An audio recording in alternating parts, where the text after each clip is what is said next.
I remember the first time I like told my mom that I was like, I'm gonna do music and I'm gonna be good at it, whatever. Like she kind of laughed at me. Like she literally laughed at me. And now it's like she's like, oh, tell me when you drop your new song. Can't wait to hear it. No, she didn't. So this is all about you, your journey in music, and how you got to where you are now. Dope. Oh, cool. I did read from St. Louis area. Yes. Yeah. Well, technically, Webster Groves, but that's not that's not quite as fun as St. Louis. Is that like a suburb of St. Louis? Suburb. Yeah, it's a suburb. Okay. What was it like growing up there? It was cool. I don't know. So basically, when I was 10, I moved from St. Paul, Minnesota to Webster Groves, Missouri. And it was like I went from living in like a smaller, but like an actual city, that was like very progressive and like, I don't know, it was more forward thinking than Webster Groves. So I felt like quite a pariah when I got there. I was something of an outcast for my first couple of years, didn't really get it. Like, I don't know. I had never really heard like rap music till I moved there either. Like, I don't know. Like, I just remember being like in 5th grade, and it was like the year that Soulja Boy came out. Like, Crank That, and like I'd never heard such a thing. So it was eye opening. It was cool. I mean, most of my friends from St. Louis also live in LA now. So I mean, I definitely really value the connections I made and stuff like that. That's cool. So before that, you were in St. Paul? Yeah, just for those first, formative years. Okay. Well, so before you got to St. Louis, or outskirts of St. Louis, I should say, or what were you listening to? You said you hadn't heard rap music until you moved, but prior to that, what were you into? It was, it was a different time. So it was like, it wasn't like there was Spotify if like kids didn't have that, I mean, I'm sure you didn't have Spotify growing up either, but like, it was like, I had like a couple CDs. I had my Jesse McCartney Beautiful Soul CD. I had 2 Avril Lavigne CDs. I had 2 Green Day CDs. And I think before I moved to St. Louis, those were my only CDs. And then I got a Weezer Make Believe CD when I moved to St. Louis. But when we moved to St. Louis, I started spending a lot of time like on the computer.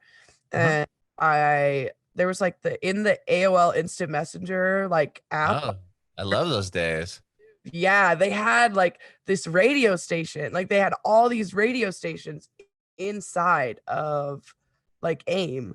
Really? So I don't remember that. Maybe that was later down the line. I just remember the away messages. That was like life-changing. It was like you had to like download like an extension and it would show up underneath where the chat box was. This was probably like 08 to like 2011. I was doing that.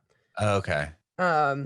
And it was awesome. Like I would find a ton of music that way, but I don't know. I was really big into like Rob Thomas. Like, was super into Rob Thomas. Okay. Like Matchbox 20 and like sure. I don't know. I didn't really like. It wasn't until I got my iPod that I started listening to anything that like resembles rap, like on my own time. I don't know why that was, but I feel like the radio station wasn't giving me like what I needed from rap music. Like the American Boy era of like Kanye and Jay-Z and shit like that was like my intro to rap. So I feel like I'm not the most versed on music, but the stuff that I know it like the back of my hand, Got it. Okay. And how did you do you play an instrument? I wish. I'm thinking about learning guitar, honestly. I was really giving it some thought last night. I'm just scared to be bad at anything, so I haven't learned yet. Well, you got to start, right? I mean, you got to start somewhere. Oh, yeah. One of these days. That's what I want to learn. I'm like mildly proficient on keys. Like I can like make beats, but like I kind of got into music by I wrote a poem once in English, and then I was like made like a voice memo of it and like showed it to one of my friends. He's like, "You got to make music." That friend was Dylan Brady, and he produced a bunch of my shit. Really? Okay. Yeah. I was going to say on YouTube and stuff, you can find he posts a lot of your stuff and vice versa. Yeah. He definitely was a big factor for me making music. He was the first person to kind of like push me to like pursue it. And it wasn't like, it was really like a push, but someone that like sat down, made the beat, and like we made really sick songs. So yeah, that was kind of school with you. Like, was he in your high school or something? He went to the rival high school. There was Webster and Kirkwood, and he was Kirkwood, and they always had the nicer computers, the bigger school, you know. But say pretty much the same place, yeah. Okay. So what grade were you in, or how old are you when you wrote the poem? The poem was probably like junior year of high school. I showed it to, or maybe it was senior year. It was, I had like a voice memo from my senior year of high school. And then I went to college in Kansas City, and Dylan still lived in St. Louis. And on spring break, I like went back and I had some like video project that needed audio. And I was like, yo, can you help me out? And he was like, yeah, for sure. And then I was like, oh, you make music, right? Blah, blah, blah. Like showed him the voice memo. He's like, dude, like you got to do this shit. So did he help you start writing songs? So does he play, or was it all done via computer? He's a producer. He's been like Okay. playing keys since like high school, and he's been doing like guitar since college, I think. So he knows instruments, but he's just like such a fucking genius that it's like, I don't know. He just made the beat and I would sing, and it wasn't like I was really getting much direction. He just Okay. do my thing, and it was dope.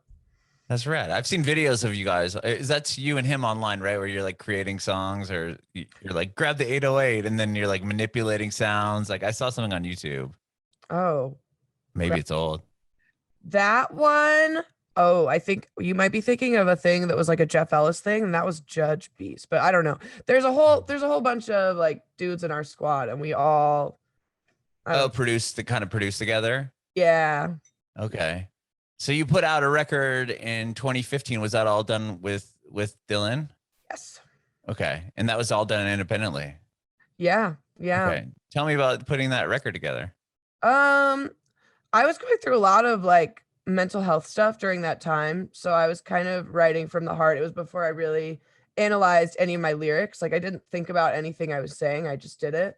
And over the course of like 6 months, we produced them all and then put it out. And I remember thinking at the time that it took so long.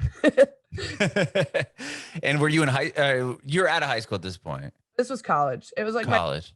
college. And I was like in college on and off for a couple years. And then I dropped out, moved to LA, and then out here doing this shit ever since. Okay. So once you put that record out, is that when you moved to LA? No, I put Oh. out, and then I like kind of fell back into like some mental health stuff and wasn't making as much music for a couple months. And then summer 2016, I start putting stuff out again. Then I go back to school in like the fall of 2016, and I'm like, wait, like, what am I gonna do with a painting degree? So I Oh, is that what you were going to school for originally? school. So I was like, I used to do a lot of visual art, and I do still from time to time, but that's not really where my heart is anymore. Okay.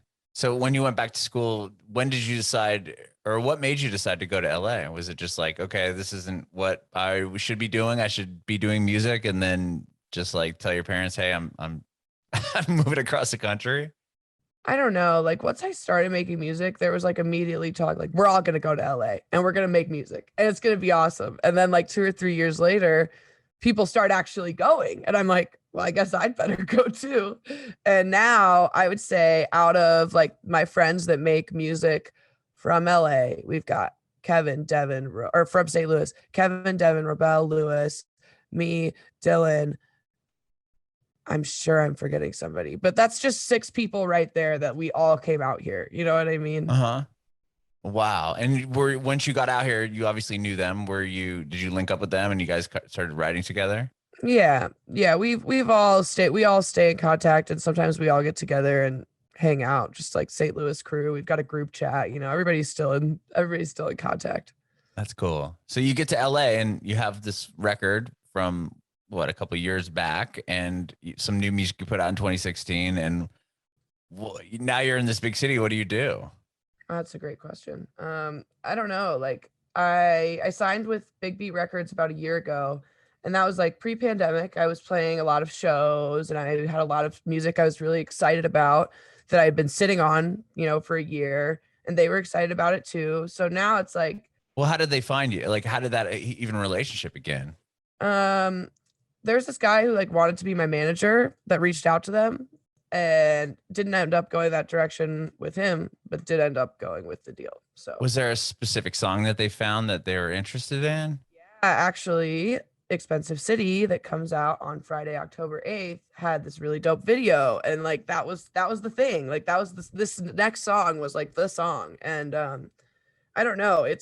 I'm really, really stoked on this song. Like I made it in 2019 and all of it is still like very true, you know, to me now. And shot a video like pre-label, and I got a bunch of people on board, and this really dope director like Nina McNeely, she really crushed it. So I don't know. I'm really excited. It's definitely like from the heart. And that was kind of the song that I think they were like, oh, like she's got it, you know? Mm-hmm. So they had heard the song, saw the video, and once you signed, then it's like, okay, let's take this back. And Yeah, we're well, it wasn't out yet. I showed them oh, stuff. I showed them unreleased stuff that I have been plotting for a really solid release for years. So got it. Okay. Wow. And then they get on board, and that must be huge, right? but it's like with what music is right now and like with where COVID's been, it's like hard not to lose steam a little bit, you know? Mhm. Like dude, like I know it's not the same as it was a couple months ago, but I feel like shows aren't what they used to be. I feel like touring isn't what it was, you know what I mean? Especially Huh. like so I don't know. I feel like there's just this weird like transitional time happening in music that I wasn't really expecting. So I'm still kind of getting my bearings in this new pandemic era of music. Yeah, this new world. Were you touring prior to the pandemic? Like I did like a mini tour. I went to like New York. I went to New Orleans. I went to New York. I did two shows in New York, one in New Orleans and one big show here. And that wasn't really a tour, but it was like the closest thing. And now I just have like that itch. Like all I want to do is like go and like travel and jam. Sure. So did you sign the deal prior to COVID? Yeah. I was Okay. it was in the works prior to COVID, and it was like finalized during COVID. Okay, so then COVID happens and you have these songs and these big plans, and then how do you digest that whole situation? Dude, I don't. I'm still digesting. Still stuck in the esophagus. Literally. Okay, so what do you do then during COVID? Do you start working on a bunch of new records? Like you've put out a handful of songs recently. Yeah, so for the first part of COVID, I like lived alone and I was pretty cautious. So I was just like in my house every day, like, and I learned Ableton while my Mac was kind of out of commission. And so I kind of got familiar with Ableton. I did literally probably 250 cover songs. Wow. And were you just doing them, putting them up online? Yeah, I like have like a side SoundCloud, and like they don't really get views because it's not associated with like my main act. But it was fun. It was a lot of fun. I did like a shit ton of covers, and now I'm taking that love for cover songs and like working on a couple with like people who are more versed in the ways of production, because I'm not really confident enough in my skills to put anything that I've produced out yet. Okay. So you've taken some of those cover songs and reworked them with producers? Yeah, I'm working on a cover song right now with this dude Dwilly that I'm hoping we can drop soon. I have a call today about it, but I don't want to give too many details because I haven't even played it live yet, because I don't want someone to like hear it and be like, oh, I should cover that. You know what I mean? Oh, okay. So is it a deep cut of some artists or? It's like some like top 40 like pop punk, alt pop type shit that it's I think everybody's gonna remember the song and they've never heard it like this. You know what I mean? And I think Uh-huh. that's what we need in a cover. You don't want something that sounds exactly like what you heard already, because what's the point then, you know? Sure. So you put a song, you like putting out songs during the pandemic, that must have been strange. Yeah, it was weird. I mean, it was really weird. Like and I think part of it was almost easier when it was like worse in COVID because people were more online. But now everybody's like kind of going back to their lives, but there's still not as much of like a my release party. Like I feel like that's not as easy. I don't know. It's just complicated. And I've never really felt super comfortable releasing music. I don't really know how to do it. I don't like promoting it. The fear of failure is really big. So but I mean, but I love once it's out, and I love when people fuck with it. So that's what's important to me. What was the first song that you saw like some real people like paying attention It as far was, as like online? yeah, it was in 2015. It was back on SoundCloud. I had on my first album, Girl Gone Wild, there was a song called Polite, and it was like a single that we dropped, and it was like kind of like a trap beat almost. And like literally as soon as I uploaded it, people were like in the comments, like, holy shit, blah, blah, blah. Like, and it got like, like that tens of thousands of listens in like a matter of hours. Wow. That had never really happened to me before. Um, so that was kind of when I was like, yeah, I'm moving to LA. You know what I mean? Like when I That saw, kind of validated it all. hmm, Wow. Okay. So the song comes out. Like, do you know what happened? It was just it happened to fall in some sort of algorithm, or people just happened to find it, or. for the monsters, like the Machiavellian kings that they are today. I feel like it was like it was literally like I think it was like a you had to be there type of thing, SoundCloud 2015, somebody drops a song.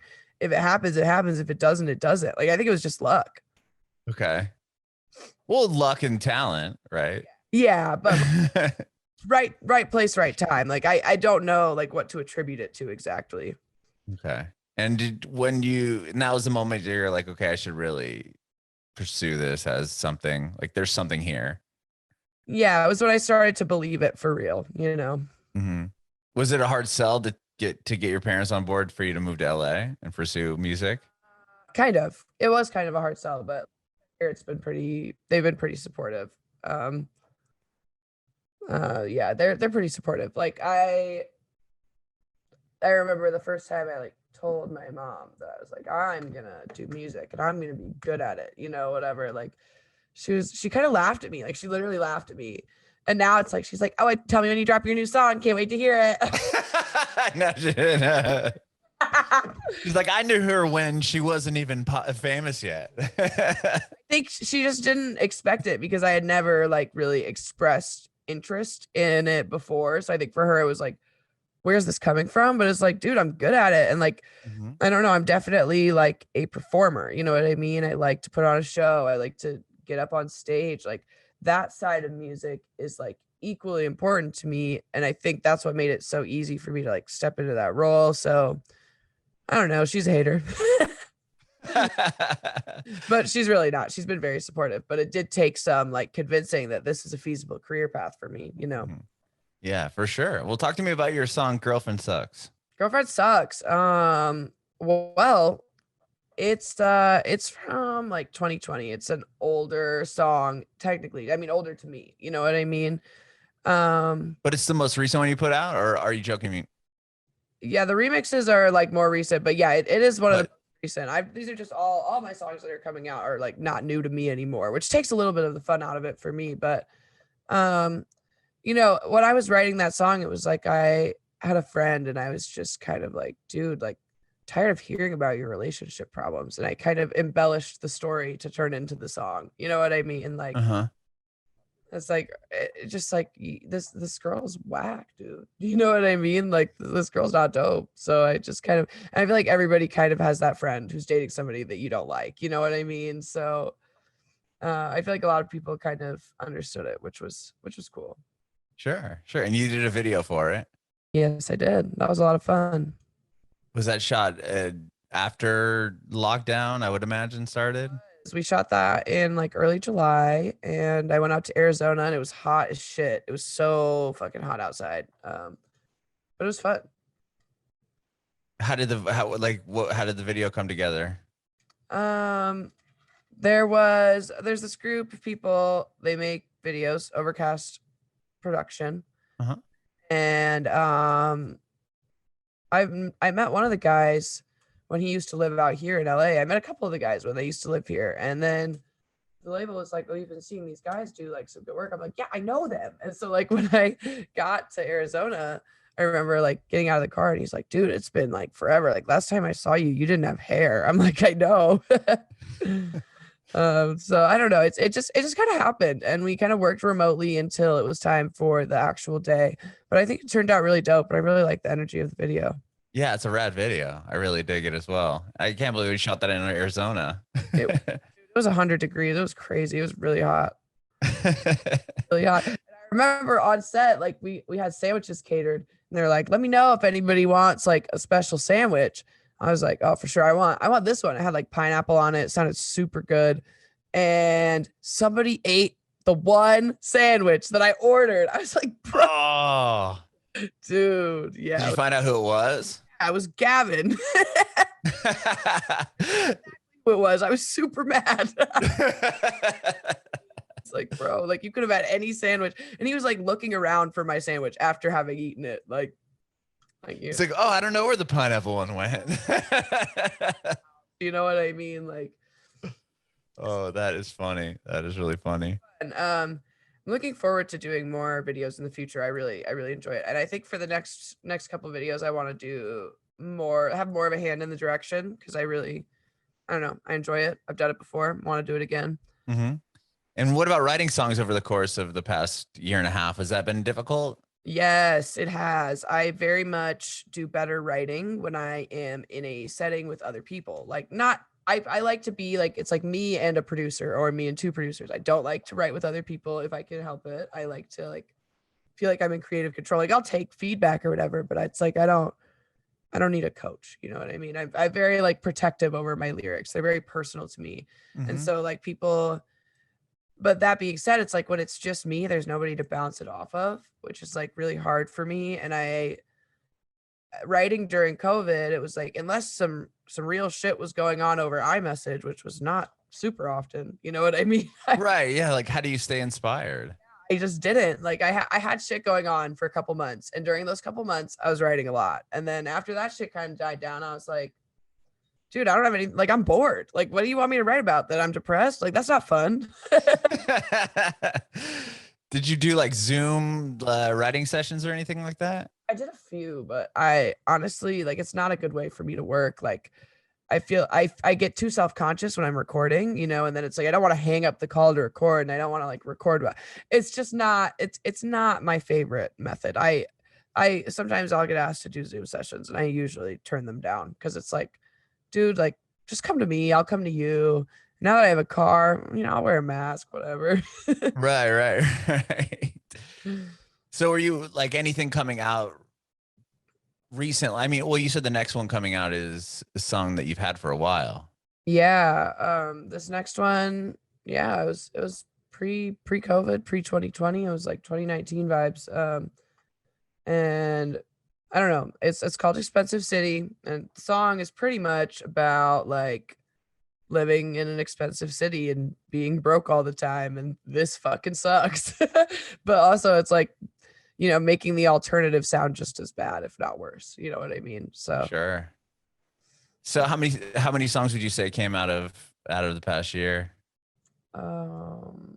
So songs that are out that came out of the past Yeah, year? yeah. Like, what did you put out that you've written over the course of COVID? Fuck the Club. Okay, that did come out during that time period. But yeah, the entire Cake Pop project was before COVID. And anything else that came out also before COVID. Okay. I don't, and it's like right now, as far as like planning to release music that was like during COVID, I think that Fuck the Club is the only one like that was there. I'm trying to think of, I mean, I'm working on stuff now that I've like finally, after months, I'm like, okay, these are songs that I would put out. You know what I mean? Okay. This isn't just practice. Like these are fucking good. But took me a while to find my groove. And it's like I was making shit, but like nothing I was stoked enough to put out. So Got it. Yeah, you like you said earlier, it's just hard to stay inspired. right. And especially because like I have so many old songs that are still waiting to be heard. It's like there's no rush for me to create new material, you know? Mhm. So Very good. Do you have any plans to play live anytime soon, or have you since? yeah, I'm playing at Catch One in LA on October 23rd, and I'm doing like a full length set. So I'm pretty excited about that. That's cool. Will that be your first show in the past 2 years, so to speak? Oh, I've played a couple shows. I've done some heaven parties. I've done Subculture. Did a Cool. little, like pop up over this last week. So I stay busy, but that's gonna be like the one I'm more excited about it than I've been in a while. Like, it's just more. I'm like one of the main acts. You know what I mean? So that'll be Mhm. cool. But That's awesome. What was it like playing for the first time and since COVID? Like when you first came out, was it an emotional day, night? kind of. I went to the beach that day, so I was like super, super, super, super sunburnt. Okay. And like when I play Keep On Going, Don't Stop, sometimes I like the first line is like drag myself across the floor. So I get down and drag myself across the floor, just for effect. But I Uh-huh. had ridiculous sunburn, like the worst sunburn I've ever had in my life. And I was like, well, I still got to do it. No one asked me to do that. Why did I fucking so I was in pain for most of that time, essentially, is what I'm saying. I can imagine. Well, hopefully the sunburn's healed and you can pull the move off coming up on the 23rd. Yeah. Well, I might not play that one now because I've got so much new stuff I want to. Oh, are you going to showcase stuff that you haven't released? I think so. I still haven't figured out what my set list is going to be, but definitely going to be some stuff that isn't out yet. And once I get a release date for this cover song, I might run that shit up. So we'll see. But I'm really looking forward to it. I love performing. Awesome. I can't wait to hear and figure out what the song is that you are going to cover. I'm excited about that. Keep you posted. Please do. That's awesome. And thank you so much for doing this. I really appreciate your time. Yeah, It was early in Hollywood. Yeah, no worries. I was up at 7 anyways. Well, I have one more question for you. I want to know if you have any advice for aspiring artists. I guess get better at the stuff you're not good at yet. Don't sleep on that. Or if you know you're not good at something, but you keep trying to convince yourself otherwise, work on it. You know what I mean? Bringing it backward.